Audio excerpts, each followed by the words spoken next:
Selamat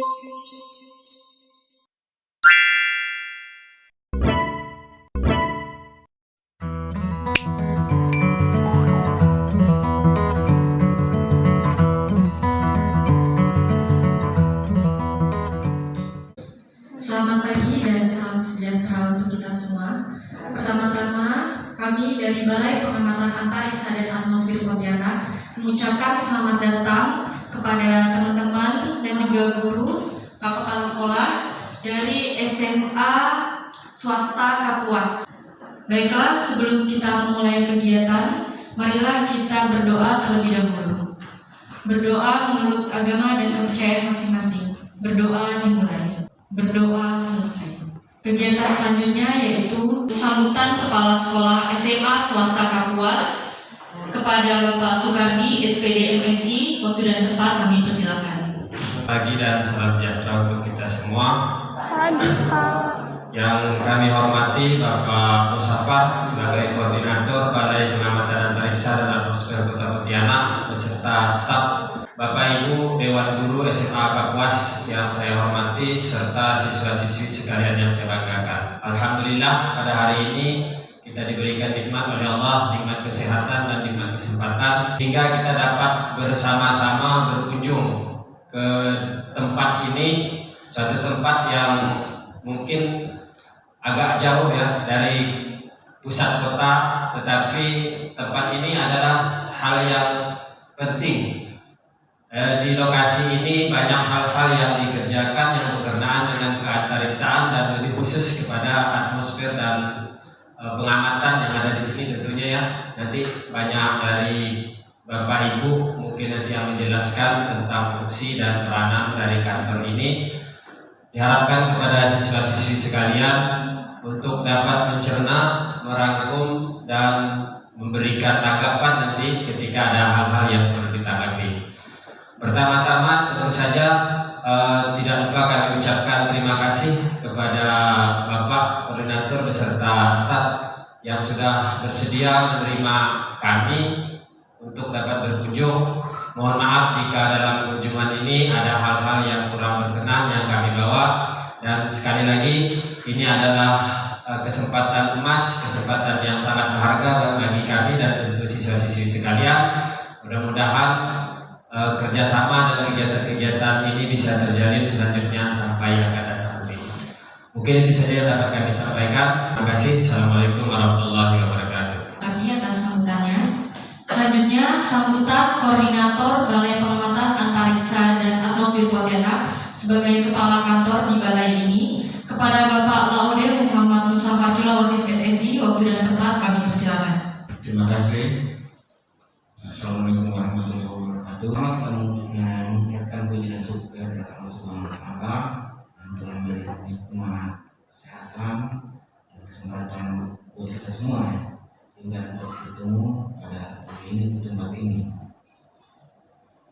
Yang terhormat Kepala Sekolah SMA Kapuas Pak Adin dan Dewan Guru yang saya hormati, kemudian adik-adik siswa dan siswi semua. Saya mengucapkan selamat datang di Balai Pengamatan Antariksa Atmosfer dan Antariksa Pontianak.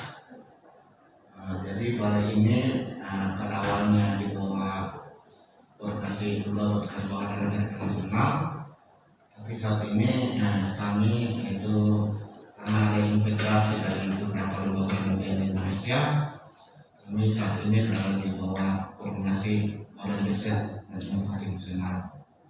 Jadi saya juga sendiri sebenarnya baru di sini, baru di Pontianak, baru hari kedua saya menjalankan tugas sebagai koordinator di sini. Karena itu Bapak dan Ibu serta adik siswa dan siswi untuk menjadi tahun pertama saya di Pontianak menjalankan tugas. Jadi Balai Pengamatan Antariksa dan Nasional dan Antariksa dan Atmosfer Antariksa itu adalah memiliki tugas melakukan pengamatan yang namanya pengamatan atmosfer dan antariksa. Jadi kita tahu bumi kita ya, di atas permukaan bumi kita itu ada lapisan udara itu disebut sebagai atmosfer, Kemudian lebih ke atas lagi sampai ketinggian 100 kilo itu ada mulai lapisan ionosfer, kemudian di atasnya lagi ada lapisan magnetosfer, kemudian kalau kita terbit lagi ke atas ada lagi namanya ruangan dark planet ya. Kemudian kalau kita terbit lagi ke atas ruangan dark planet ada ruangan dark bintang dan seterusnya ya. Yang kita tidak bisa disampaikan sampai saat ini. Jadi salah satu tugas kita adalah kita untuk mengamati parameter-parameter fisika. Jadi adik-adik yang memiliki jurusan fisika ini sangat saya memahami. Jadi kalau fisika itu kan atau IPA ya, fisika itu adalah kita punya teori dan punya teori itu nggak bisa diyakini kalau nggak ada bukti ya. Segala sesuatu yang kita pikirkan itu tidak bisa diyakini kalau nggak ada bukti. Nah, kita memerlukan bukti-bukti pengamatan untuk menunjang cara berpikir kita ya. Sehingga kita bisa meyakini kebenaran saintifik dari apa yang kita pikirkan. Nah, di sini di bawah ini kita punya sejumlah alat pengamatan, baik untuk mengamati kondisi atmosfer dan antariksa bumi itu secara secara fisika, misalnya. Kemudian juga secara kimiawi. Kimiawi itu kita misalnya kalau adik-adik yang sudah belajar tentang kimia, proses kimia, konsentrasi molekul di udara dan sebagainya, itu proses kimia. Itu kita juga mengukur itu. Kemudian kalau secara fisik, misalnya kalau adik-adik yang pernah belajar teori kemagnetan, kemudian itu kita juga mengukur hal-hal seperti itu. Nah, seperti itu. Nah, kemudian tugas kita juga adalah untuk edukasi. Mungkin kalau bapak dan ibu atau adik-adik siswa yang minat untuk melakukan magang atau belajar di sini, ini terbuka juga untuk adik-adik sekalian. Seperti itu. Nah, selanjutnya mungkin walaupun karena waktu kita ini sangat terbatas ya, mungkin kita tidak bisa menunjukkan secara detail ya semua instrumen yang kita miliki, karena lokasi peralatan juga itu sebenarnya kita punya di balai ini, kita punya dua lokasi ya, kita sebutnya di lokasi 1 dan lokasi stasiun 2 ya. Stasiun 2 itu di mana? Di mana? Jalan Sungai Selamat Dalam yang sekitar yang ada. Itu sebagian juga peralatan di sana. Oleh karena itu hanya mungkin 1 atau 2 peralatan yang akan diperkenalkan oleh teman-teman kita. Mungkin sekian saja komentar dari saya. Saya sekali lagi mengucapkan selamat datang di Balai Pengamatan Atmosfer dan Antariksa Pontianak. Semoga pertemuan kita ini memberi manfaat buat diri kita dan masa depan. Assalamualaikum warahmatullahi wabarakatuh. Kalau di atas sambutannya, selanjutnya yaitu materi pengenalan mengenai Balai Pengamatan Antariksa dan Atmosfer Pontianak. Jelaskan tentang apa-apa saja yang ada di Balai Pengamatan Antariksa dan Atmosfer Pontianak. Sebelumnya pernah ada yang pernah ke sini? Belum pernah ya? Oke. Nah, kebetulan kita awalnya 8 lembaga penerbangan antariksa nasional, cuman per September kemarin melebur ganti menjadi Badan Desain dan Inovasi Nasional.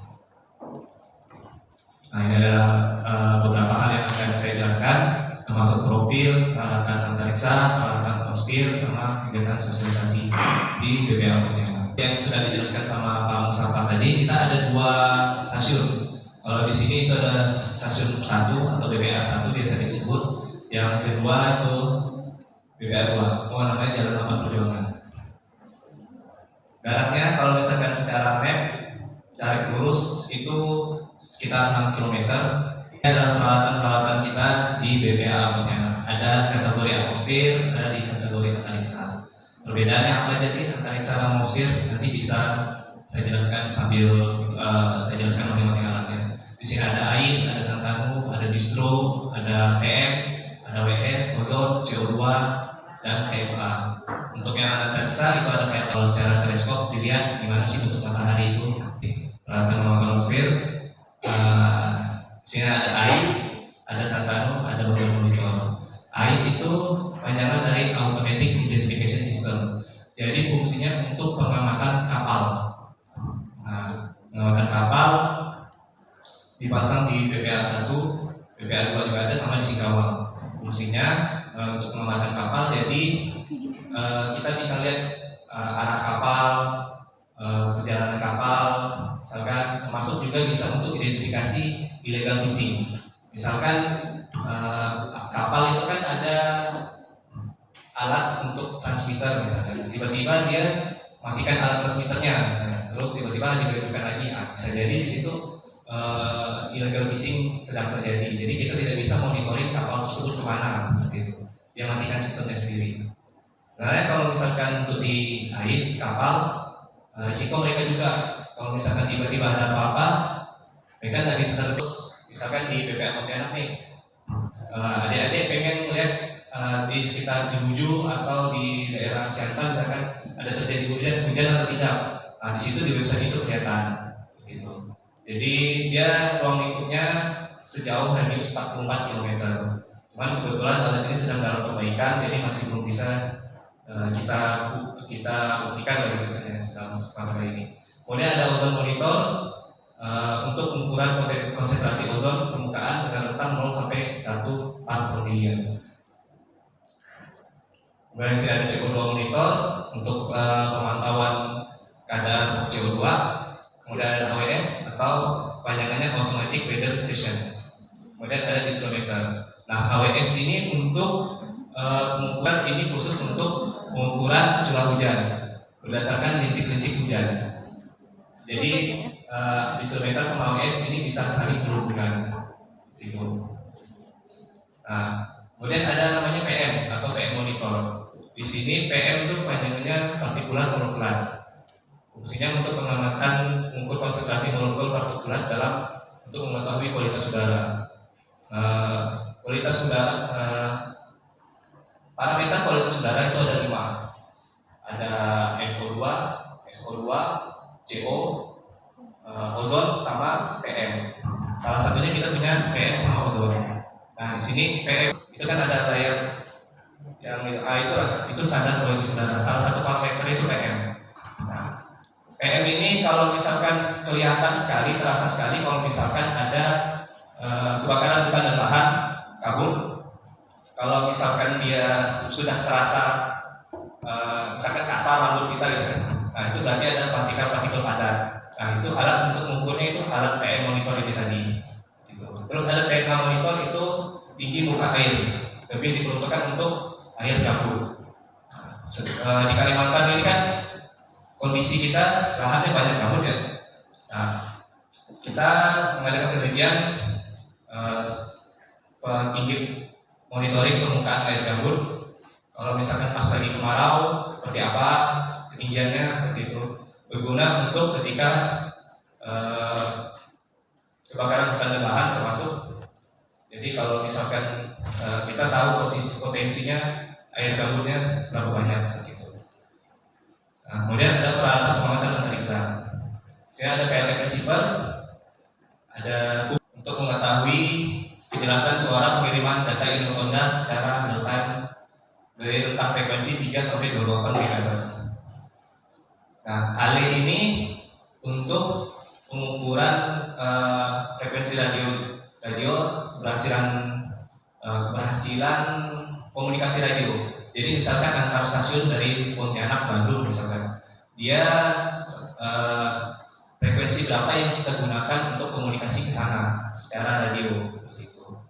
Nah, kemudian ada alat GD itu untuk pengukuran di sini Pontianak misalkan ke Bandung, kan jauh jaraknya. Bagaimana cara ngirim sinyal radio ke sana secara radio. Nah, kita manfaatkan lapisan ionosfer untuk memantulkan gelombang radio tersebut.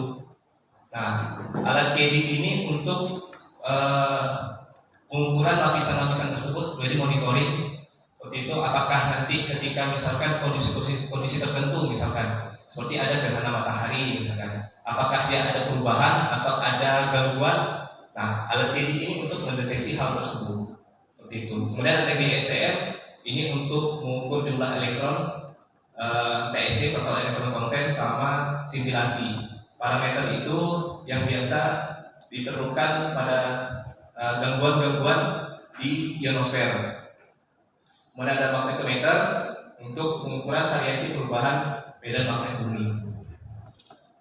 Kemudian ada peralatan teknis satunya, satu lagi itu ada alat SGM, itu untuk pengukuran kecerangan langit malam. Cuman intinya itu untuk pengamatan langit, pengamatan bintang seperti itu. Nah, kenapa observatoriumnya dipindah ke, kita udah bangun di Timau. Jadi di sini observatorium nasional terbesar se-Asia Tenggara. Nah, kenapa dibangun di sana? Karena secara kecerahan langit malam itu dia lebih bersih dibanding daerah-daerah lain seperti itu. Untuk di sini aja Pontianak itu sudah polusi cahayanya sudah tinggi, bisa dibilang seperti itu. Nah, kita juga ada teleskop, nanti adik-adik bisa melihat teleskopnya sudah saya pasang di depan. Nah, di sini saya ada modelkan di websitenya, ada di link YouTube gitu. Kemudian ini secara langsung potret langsung dari kamera HP. Ini kemarin kebetulan saya yang fotonya, jadi kelihatan ketika jam berapa dia masuk bulannya. Bulan masuk, kemudian sampai ke tengah-tengah membentuk gerhana matahari cincin sempurna. Kemarin waktu ada melihat fenomena gerhana matahari cincin di Singkawang langsung kan? Di Mempawah ya. Di Mempawah itu masih masuk gerhana matahari sebagian, sama dengan Pontianak. Nah, ini kegiatan-kegiatan kita. Jadi ada waktu tahun 2020 kita ada gerhana matahari sebagian di Jungkat waktu itu. Nah, ini gerhana matahari sebagian cuma sampai untuk sebagian saja, tidak seperti yang di GMC kemarin. Di Kalimantan Barat sendiri, karena dia melewati garis khatulistiwa kita, itu banyak awannya. Makanya kalau misalkan orang yang biasa ngolah data dari satelit itu nyebutnya daerah Kalimantan ini awan abadi. Kalau misalkan kondisi hujan dia banyak awan mendung. Tapi kalau misalkan kemarau dia banyak asap. Itu saja. Nah, makanya ketika kita pengamatan benda langit itu menjadi tantangan tersendiri. Karena kalau misalkan kita pengamatan planet atau pengamatan itu bulan misalkan, itu memang harus bersih dari awan atau objek-objek yang menghalanginya seperti itu. Nah, ini kita ada roadshow diseminasi ke Pemda, kita ada Kemenak, ada ke BPBD. Ini kita sosialisasi tentang produk kita juga, ada ampere hotspot seperti itu yang dimanfaatkan oleh BPBD kota dan provinsi, terutama di Kalimantan Barat juga sudah pakai data kita untuk pemantauan titik hotspot. Nah, ini ada sosialisasi dan diseminasi. Kita juga ada pengamatan hilal. 1 tahun ini kita ada 3 kali pengamatan awal Ramadan, Syawal, dan Zulhijjah. Dan di sini kita pengamatannya kebetulan ada di dekat, tapi kita lebih sering di Keburaya. Nah, demikian yang bisa saya sampaikan. Terima kasih. Apabila ada pertanyaan, dipersilakan dari saya. Assalamualaikum warahmatullahi wabarakatuh. Assalamualaikum warahmatullahi wabarakatuh. Waalaikumsalam warahmatullahi wabarakatuh. Saya izin menyapa dulu ya. Terima kasih Bapak Kepala Sekolah, Ibu Dewan Guru, dan adik-adik sekalian. Alhamdulillah pada siang hari ini kita dapat berdua bersama di aula Balai Pengamatan Antariksa dan Atmosfer Pontianak. Saya ingin menyampaikan juga terkait adanya nomenklatur perubahan 8 menjadi BRIN-nya. Jadi seperti yang disampaikan oleh Bapak Kepala Balai tadi, bahwa terhitung mulai tanggal 24 Agustus 2001. Jadi kami sudah dilebur menjadi BRIN, Badan Riset dan Inovasi Nasional, di mana BRIN itu ada 5 lembaga LPNK, lembaga pemerintahan kementerian. Salah satunya itu ada LAPAN, ada BPPT, ada LIPI, ada Batan, dan ada Ristek sendiri. Itu ada 5 lembaga yang dilebur oleh Presiden kita, yaitu Bapak Jokowi. Nah, jadi terkait dengan itu mungkin saya ingin menyampaikan juga bahwa apa yang Bapak pertanyakan tadi, apa perbedaannya, apa bedanya Pak ya antara LAPAN dengan BMKG. Jadi LAPAN ini adalah sebuah lembaga penelitian yang terkait dengan keantariksaannya. Ya, jadi sedangkan BMKG itu adalah lembaga operasional, Pak, lembaga operasional yang terkait dengan cuaca dan informasi yang udara atau apa ya yang digunakan untuk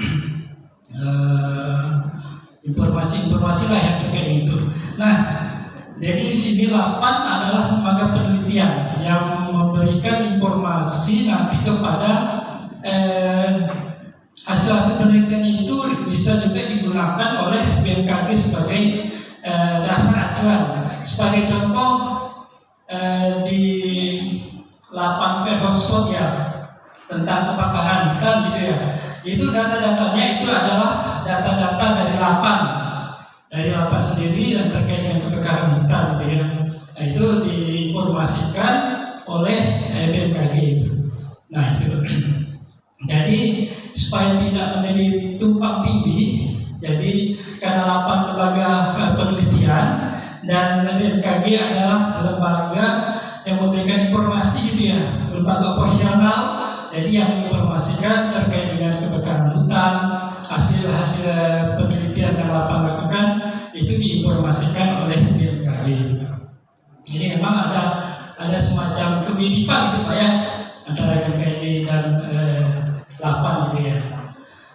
Terkait dengan peralatannya juga mungkin ada mirip-mirip lah sama ya. Seperti di kami ini ada alat AWS tadi yang dijelaskan oleh Angga.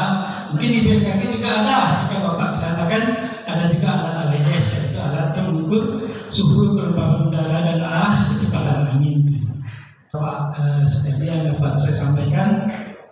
Kurang lebihnya, mohon maaf. Terima kasih. Wassalamualaikum warahmatullahi wabarakatuh. Nama saya Antonia Gracia Angelika.